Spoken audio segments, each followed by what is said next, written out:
বাংলাদেশ দলকে টপ ফোরে দেখতে চাই, কোনো কিছু অসম্ভব না।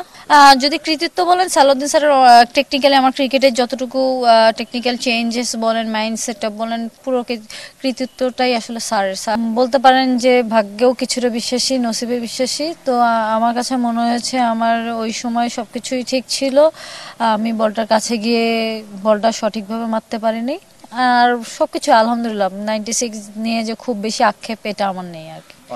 হয়তো ফিউ বলস প্রেশার ছিল, তো প্রথম 8-10টা বল আসলে ওই জিনিসটা কাজ করে। কিন্তু আমার যেটা হয়েছে, প্রথম 8-10টা বলে আমি 2টা বাউন্ডারি বের করে ফেলেছিলাম। তো আমার কাছে তারপরে খেলাটা নর্মালি লাগছে, কারণ আপনি যদি প্রথম 8-10টা বলে রান না বের করতে পারেন তখনই আসলে প্রেশারটা আলটিমেটলি আসে। তো আমার কাছে প্রথম 8-10টা বল যেহেতু আমি বাউন্ডারি বের করে ফেলতে পেরেছি, তো আমার কাছে তারপর থেকে আর কোনো ওই রকম প্রেশার সিচুয়েশন কিছু মনে হয়নি। আসলে জাতীয় দল তো হচ্ছে আমরা আরেকটা টিম হয়ে খেলি, দেশের হয়ে খেলি, বাট এই প্লেয়ারগুলোর সঙ্গে কিন্তু আমরা ঘরোয়া লিগ খেলছি, একসঙ্গে অনেক সময় প্র্যাকটিস করছি। তো এমন না যে এখানে এসে দেখাটা এটা তা খুব কাছ থেকে সবসময় সবাই একজন আরেকজনকে দেখছি। তো খুব বেশি যে চেঞ্জ, প্রতিনিয়তই সবার কিছু না কিছু চেঞ্জ করার চেষ্টা করছে ভালোর জন্য। তো এটা আসলে ডোমেস্টিকেও দেখা যায়, এমন না যে এখানে এসে দেখতে হবে, কারণ আমরা ডোমেস্টিকগুলো তো একসঙ্গেই খেলি। সবাই দেশের জন্য ভালো খেলার জন্য নিজেকে সেলফ ইমপ্রুভমেন্টে অনেক ফোকাস দিচ্ছে। এটা খুব ভালো যে আমাদের মধ্যে প্রফেশনালিজমটা আগের থেকে অনেক বেশি বেটার। বছর শেষের খুশি নগদে হবে বেশি। নগদ পেমেন্টে নির্দিষ্ট ক্যাটাগরির কেনাকাটায় 300 টাকা পর্যন্ত ক্যাশব্যাক।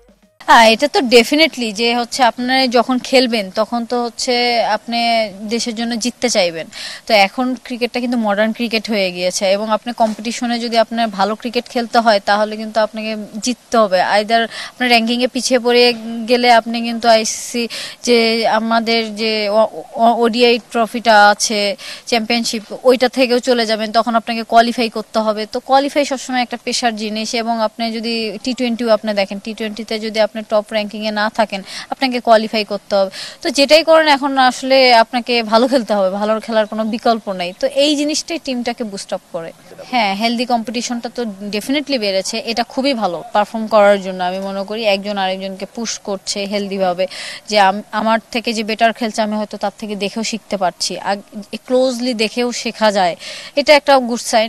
সেই সঙ্গে আপনি যদি বলেন যে আমাদের যে এই যে হেলদি কম্পিটিশনের সঙ্গে যে এনভায়রনমেন্টটা যে কেন চেঞ্জ হয়েছে, উইনিং মোমেন্টটা চেঞ্জ হয়েছে, আর আপনি যেটা বললেন যে ফেরার পর আমার প্রেশার লাগছে কিনা, আসলে আমরা এখানে খেলার আগে আমরা ডোমেস্টিক খেলেছি, এবং এই টুর্নামেন্টটা শুরুর আগে আমরা বেশ কিছু প্র্যাকটিস ম্যাচ খেলেছি। তো আমার কাছে মনে হয়েছে প্র্যাকটিস ম্যাচগুলো আরও প্রেশারাইজ ছিল, কারণ ওটা আপনার on kind of selection match.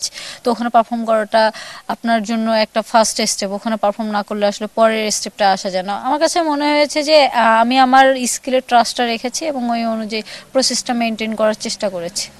না, আমি আসলে নেটে যখন যাই, আমি আসলে নেটের ব্যাটিং দেখলে, আমার মাঠের ব্যাটিং দেখলে তো আসলে কখনো অনেক সময় আমাকে ডিফেন্ড করা যাবে না। আমি নেটে যেটা করি হচ্ছে, আমি নেটে আসলে নিজেকে রেডি করি মেন্টালি। তো সবসময় দেখা গিয়েছে নেটের সিচুয়েশনটা তো একই রকম থাকে না। আমি মাঠে যেমন যখন আমি তখন সিচুয়েশনটা অনুযায়ী খেলার চেষ্টা করি, আর নেটে গেলে আমি ম্যাচ সিচুয়েশন ব্যাটিংটা করার চেষ্টা করি। আমি রানটা কতক্ষণ নট আউট থেকে আমি রানটা করতে পারি, এর জন্য হয়তো অনেক সময় নেটে অনেক ফ্যান্সি শট খেলতে দেখা যায় না। বাট যখন আমি প্র্যাকটিস করি তখন হয়তো প্র্যাকটিসে আমার ওই পাওয়ার হিটিংগুলো বা আমার ব্যাট সুইং, আদার্স থিংসগুলো তখন আমি করি। যদি কৃতিত্ব বলেন, সালাউদ্দিন স্যারের টেকনিক্যালি আমার ক্রিকেটের যতটুকু টেকনিক্যাল চেঞ্জেস বলেন, মাইন্ড সেট আপ বলেন, পুরো কৃতিত্বটাই আসলে স্যারের। স্যার আসলে শুরু থেকেই আমাকে বলছিলেন যে নট অনলি ইউ, তোমরা যদি বাংলাদেশকে চেঞ্জ করতে চাও তোমাদের মাইন্ড সেট আপটা চেঞ্জ করতে হবে। আমরা দেখেন, আমরা কিন্তু টি-20 ম্যাচ লাস্ট ম্যাচটাও হেরেছি 12 রানে সম্ভবত। তো আমাদের কিন্তু এই 10-12 রান বা 15 রানের ডিফারেন্সে আমরা অনেক ম্যাচ হেরেছি। তো আমাদের গতকালের ম্যাচটা যেমন একটা কম্পিটিটিভ ম্যাচ হয়েছে, এখান থেকে আমাদের অনেক কিছু শেখার আছে। আমরা সাধারণত এইরকম স্কোরিং ম্যাচ খুব কম খেলি। তো এই যে মাইন্ড সেট আপ, যখন আমরা ভালো ক্রিকেট খেলবো অনেক সময় হেরে যাব, বা হেরে গেলেও কিছু শেখার থাকে, পজিটিভ ওয়েতে নেওয়ার থাকে, বাউন্স ব্যাক করার যে জায়গাটা থাকে। তো এই জিনিসগুলো স্যার অনেক আমাকে বলতে পারেন যে মোটিভেটেড করে শিখিয়েছেন, এবং স্যার বলেছেন যে তোমরা যদি দেশের হয়ে ভালো ক্রিকেট খেলতে চাও অবশ্যই তোমাদেরকে নিজেদেরকে চেঞ্জ করতে হবে। কখনো তোমাদের নিজেদের বাউন্ডারি থেকে যদি না বের হোক তোমাদের চেঞ্জ হওয়া সম্ভব না। বাংলাদেশ দলকে টপ ফোরে দেখতে চাই। আমি জানি না কতদিন ক্রিকেট খেলবো, আসলে এটা আনসার্টেনিটি, কারণ কোনো প্লেয়ারই খুব সহজে খেলা ছাড়তে চায় না। তো যতদিন খেলা সম্ভব হবে, যতদিন ফিজিক্যালি ফিটনেস এফোর্ট করতে পারবো, আইদার পারফরমেন্স করতে পারবো, ততদিন তো অবশ্যই চেষ্টা করব। এবং অবশ্যই বাংলাদেশের হয়ে ডিপেন্ডেবল একজন প্লেয়ার হিসেবে নিজেকে দেখতে চাই, এবং দেশের হয়ে ডিপেন্ডেবল ম্যাচ উইনার হিসেবে কিছু এশিয়া কাপ আমরা 2018-তে জিতেছি, এরপর আর জিততে পারিনি। একটা অ্যাটলিস্ট এশিয়া কাপ, আইদার আমরা কোনো একটা ওয়ানডে ওয়ার্ল্ড কাপের সেমিফাইনাল আগামী 2025 সালে, কোনো কিছু অসম্ভব না, হয়তো এরকম একটা মোমেন্টাম দেখতে চাই।